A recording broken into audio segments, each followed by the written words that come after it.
ინგლისურ ენაში არის present simple დრო. დრო, რომლის მიხედვითაც მოქმედება ხდება ყოველთვის ან პერიოდულად. ყოველთვის ან პერიოდულად ვიწყებთ ორშაბათიდან ვარჯიშს, დიეტას, სწავლას, მუშაობას და რაც ყველაზე მთავარია, ყოველთვის ან პერიოდულად ფერარი ბრუნდება. ოღონდ რა ჯანდაბიდან ბრუნდება, მაგის გაგნებაში არც ტიფოზები არიან, არც ჩვენ, მოგვტავი ხალხი და არც ისინი, ვისაც ლითერალი ამათ მობრუნებაში ფულს უხდიან. ბოლო 20 წლეულში ფერარის კამბექების ციკლი ზუსტად ორშაბათის დიეტის სიხშირეზეა დამთხოვილი. მარტივად განსაჭვრეტია, თავიდანვე დიდი იმედები მოყვება და გარშემო ყველას მოსდებ. უბრალოდ მე თერმოდინამიკის პირველ კანონს მსგავსებით. ენერგია არსად არ მიდის, უბრალოდ სახეს იცვლის. ვარჯიშის ენერგია ჭამისაში გარდაიქმნება. ფერარის ფანობა დიდი ხანია ერთგულების მაგივრად სტოკჰოლმის სინდრომით ტანჯვასთან ასოცირდება. ტანჯვასთან რა, მე მაგალითად ვიცნობ მაზოხისტ გულშემატკივარსაც, რომლის კარადაც საკმარისად გამომწვევია ხარისთვის. მაგრამ ახლა 2026 წელს რაღაც ძალიან არასწორად ხდება. სამყარომ გაგლიჩა, სიმულაცია დაირღვა, წითელი მანქანა დადის, ოღონდ კარგად დადის. შემთხვევით თუ შემთხვევის უგარეშოდ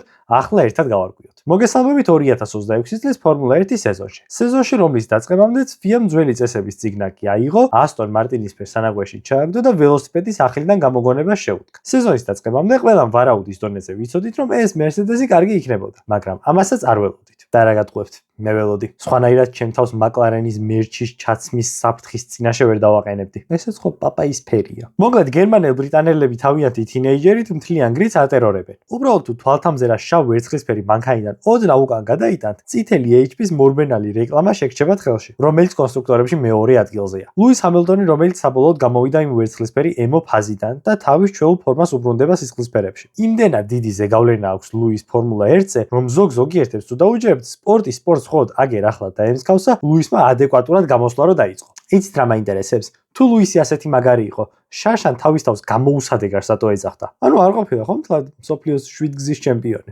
თუ ეგ მაქსზე უნდა ვეთქვა. ნუ მოკლედ მე ეგენი არ ვიცი. აი მოამბე სიუჟეტს დაელოდეთ და მან გავიგებთ ყველაფერს. ლუისის გვერდით კი აწ უკვე სისხლგაშრობილი შარლ ლეკლერია, რომელსაც მიმდინარე აქვს სკუდერიასთან გაშვებული. და იმას იმკის, რაშიც თავი 2019 წელს თავადვე გაყო. მონეგას კი, რომელსაც იმ გუნდში ყველაზე დიდი კონტრაქტი აქვს მიღებული ისტორიულად, სადაც შუმი, ლაუდა, კიმი, ფეტელი, ალონსო და ყველა გამოდიოდა. აი იმ ხალბატონის მეუღლეზე გელაპარაკებით რა, ვიღაცებს რო წერს კალა მაჩუკეო. მაჩუკე რა არის? ისი ამ კაცმა სხვათა შორის წინაპირას სკუდერიასთვის 250,000 ბოლა მოიგო. და როგორ შეძლო გუნდმა, რომელიც ოპერირებისთვის ბოლო 10 წელია ცირკთან საერთო მოქმედების გეგმას და ხარჯ-საღრიცხვის ექსელს იზიარებს, მოწინავე ადგილებისთვის სტაბილურად ბრძოლა. სტაბილურად რა ეხა, შემდეგ კვირას ბოლოს წინ ადგილზე თუ გავიდნენ სპაზე, ეგეს არავის არ გაგვიკვირდება. ნუ მოკლედ ამ გასაოცარ ფაქტზე ჩასაწვდომად, რომელსაც ისტორიულად ანალოგია არ ყავს, წინა წლის დასაწყისში უნდა გადავიდეთ. ნუ წინა წლის რა შარშანდელი სეზონი გაწირეს იტალიელებმა, იმისთვის რომ ფული და რესურსები ახალი რეგებისთვის შეენახათ. ჯერ კიდევ მაშინ, როდესაც ახალი რეგულაციები გამოცანა იყო, ახალი ძრავები კიდე ტესტ ბენჩებზე ბათქაბუთქით ფეთქდებოდა, ამ ყველაფრის პარალელურად ფერარი შასის ერთდროულად 4 საბურავის მიყენებას ჩაჯჯობდა. ჩვენი ისტორია იწყება იანვარში, ციუს უსხიან ბარსელონაში. FIA-მ გულისხმიერება გამოიჩინა და გუნდებს 3 ტესტირების ფანჯარა მისცა ახალი მანქანების გასატესტად. რატომ? იმიტომ რომ ახალია და არავინ არ იცის გამოყენება. პირველი 5 დღიანი ტესტები გუნდებმა დავხურულ ბარსელონას ტრეკზე ჩაატარეს. ინტერნეტმა კიდევ ის გააკეთა, რასაც საუკეთესოდ აკეთებს. დაპანიკდა. ტესტებით, რომელიც ვერავინ ნახა, უცებ გადაწყვიტეს, რომ მანქანა ნელია და ვერ დადის და საზიზღრობაა და მიწასთან უნდა გავასწოროთ და მე ხო ვერ გავამყუნებ მაგ ხალხს. უადამდელი პასუხი აიღეს, რომ წუთი შეენახათ. მაგრამ ბოლოს ხელში რაც ჭერიათ, ეგ ჩანს ძალიან კარგად. და რატომ მოხდა ეს? ფერარი მერთხელ და სამუდამოდ გადაწყვიტა წესების ადეკვატურად წაკითხვა. იმის გამო, რომ წელს ბოლიდების საძალე მოწყობილობა გასპრიტულია შუაზე და ნახევარში გაწვის ძრავს აქვს ათვისებული და ნახევარი ელექტრომოტორს, გუნდები ვალდებულები იყვნენ, უნდოდათ თუ არ უნდოდათ, ამ ყველაფერს მორგებოდნენ. ბოლო 4 წლიანი ჩაციკლის მერე დაკიდების ფილოსოფია შეცვალეს იტალიელებმა. ფულროდიდან ფუშროდზე გადავიდნენ. ზემოდან ჩამოსული დაკიდება ქვემოთ საკმარისად დიდ სარიელ სივრცეს ქმნის, იმისათვის რომ სუფთა ჰაერმა ბოლიდის ბარჯბორდებამდე მიაღწიოს. ამასთან ერთად ფუშროდი გაცილებით ხისტია და გეომეტრიულ აგებულებას თუ ჩავხედავთ, მეტად სტაბილურ სხდის ბოლიდს მაღალი სიჩქარიდან მუხრუჭზე. ჩვეულებრივ შემთხვევაში მანქანა სტორზე ამოხრუჭებს და ბოლიდის ცხვირი დაბლა იწევა. აჩქარებისას კიდე უკანა ნაწილი ჩადის დაბლა. ფერარის ფილოსოფია მთლად ბოლომდე არა, მაგრამ ბოლიდის ქვემოთ გამოსულ ჰაერზე საკმარისადაა დამოკიდებული. ბოლიდის ზემოთ-ქვემოთ მოძრაობისას ჰაერის მიმართულება ირევა და მუხრუჭზე არასტაბილური ხდება ბოლიდი. სწორედ ამ ყველაფრის ერთობლიობამ შეკრა შარლ ლეკლერისთვის ის რთული პერიოდი, რაც მონეგასკს, კანადა, მონაკო, ესპანეთში ჰქონდა. მიჩვეული იყო სხვა დაკიდების კონცეფციას, სხვანაირად აჩერებდა აქამდე მანქანას და რაც მივიღეთ კი ვნახეთ. თავის მხრივ ფულროდის საშუალებას იძლევა ბოლიდის მეტად დაბლა დაწევის და გზას უხსნის ჰაერს მანქანის ზედა ნაწილის ათვისებისკენ. მაგრამ გეტყვით, რომ ყველა გუნდი აბსოლუტურად წინა ფუშროძე ამ რეგლამენტზე გადასული, გარდა ალპინისა და კადილაკისა. მეც არ ვიტყვი არაფერს. ამასთან ერთად სკუდერიამ შექმნა ძრავი, რომელიც არ ფეთქდება. ცოტა ნელიგია, მაგრამ არ ფეთქდება. ელემენტს უხსენებელი არ ემართება. ტემპერატურაზე სენსიტიური არაა. კიდე განმეორდები, რომ ცოტა ნელია, მაგრამ საბოლოო ჯამში არა ცუდი ტიპი. მე ხან თლად Red Bulls ვერ ჯობია, მაგრამ იტალიელებმა მშვიდობით ჩამთავრეს ესპანეთის ტესტები და აქედან ყველა ბაჰრეინში წავედით, სადაც საკმაოდ საინტერესო ინოვაციური დეტალები წარმოგვიდგინეს წითლებმა. პატარა სპოილერი გამონაბო ოქ სისტემაზე, რასაც ბლოუნ დიფუზორის მიმსგავსებული ეფექტი ჰქონდა. და ფრთა, რომელიც სიყვარულივით ვერტიკალური არაა, მაგრამ წამოკოტრიალებული კაცივით ჰორიზონტალურია და ბრუნვადიც. და ყველაზე მთავარი რაც ტესტებზე გავიგეთ, იყო ის, რომ მანქანა არანორმალურად სწრაფად იზრებოდა ადგილიდან. ამის მთავარი მიზეზი კიდევ პატარა ტურბინა გახდათ, რომელიც მალე იბუსტება, ნაკლები ლაგი აქვს და უცებ ჩქარდება. მაგრამ ამასთან ერთად მინუსიც აქვს. top speed. ამას დაუმატეთ ის, რომ ელემენტიც არ აქვს საუკეთესო. ამ ყველაფერს თუ შეკრავთ კიდევ ძალიან მარტივად მივხვდებით ლუის ჰამილტონს კივიმ სილვერსტოუნზე ჰანგარის სტორმონაკვეთზე რანაირად ჩაუქროლა ეგრე. იმის გამო რომ პირველი ეტაპი მეტნაკლებად ახლოს იყო ერთმანეთთან, თითქმის იდენტური სპეკებით ჩავიდნენ იტალიელები ავსტრალია, შანხაი, იაპონიაში. ფრთები კი შეცვლილი იყო, მაგრამ მოდი მაინც ერთნაირი დაუძახოთ. სულჯოის მადლობა ფორმულა 1-ს. ორ კვირაში 16 კონტინენტის გადალახვა რო აღჭირდებათ გუნდებს.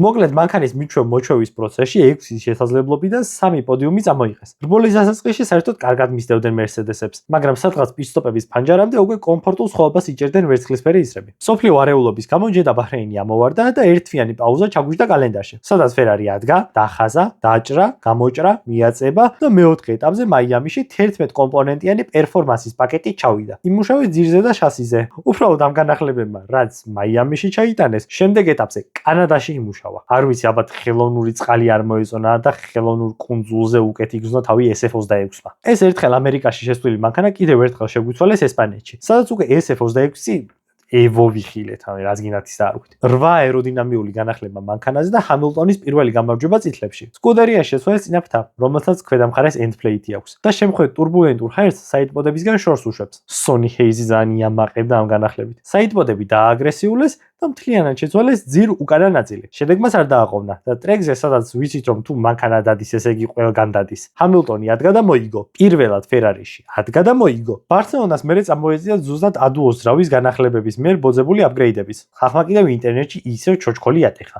ფერარი ახლა თუ დადის ძრავს რო უშველიან მერე საერთოდ რას იზამცო? როგორც ყოველთვის ყოვლის შემძლე ინტერნეტი აქაც შეცდა და ყველაზე ცუდი უქმეები ჩაატარა ფერარიმ ავსტრიაში. მეხუთე მერვე ადგილები არაფერში არ ეწერა. სუფთა ტემპით კიდევ მეოთხე გუნდი იყვნენ უქმეებზე. კინაღამ პოული კი აიღეს, მაგრამ კინაღამ რო ითვლებოდეს, აქ არ ვიქნებოდი. მაგრამ ყველაზე საინტერესო ფერარი მაინც წინა კვირას ბრიტანეთში, სილვერსტოუნის ტრეკზე ვიხილე. უქმეებზე, სადაც ფერარის არაფერი სტრუქტურული განახლება არ ჩამოუტანია. გარდა წინა სამუხრუჭის დისკის გაგრილებისა. ისიც იმიტომ, რომ სილვერსტოუნის წინა საბურავების მკვლელი მოსახოვებისთვის გაეძლო. ბარსელონას ძირმა და ავსტრიის ძრავმა შედეგი საბოლოოდ ინგლისში გამოიღო, სადაც ჩარლმა ნანატრი გარდამავალი 100 ასწია. მაგრამ ყველაფერს წინ მილიონი რაღაც კი დაემთხვა, უბრალოდ ეგენი აქ სალაპარაკო არაა. უბრალოდ ვთქვათ, რომ პილოტები, განსაკუთრებით ჩარლი, მოწოდების სიმაღლეზე იყო. მანქანა კიდევ ზუსტად იმას აკეთებდა, რასაც პილოტები ეუბნებოდნენ. სილვერსტოუნს აქვს ერთი უცნაური თვისება.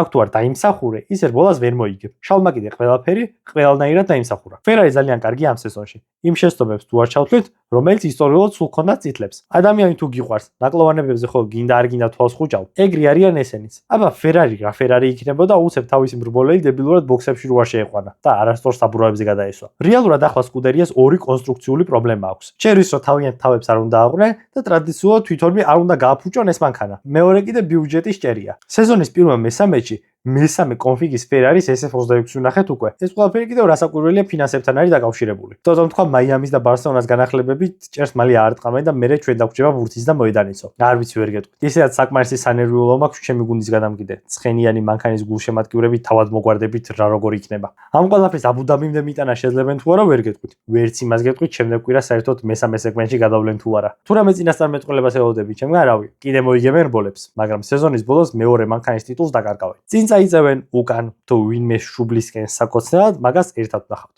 აბა ჰეთ, აბა ჰოთ.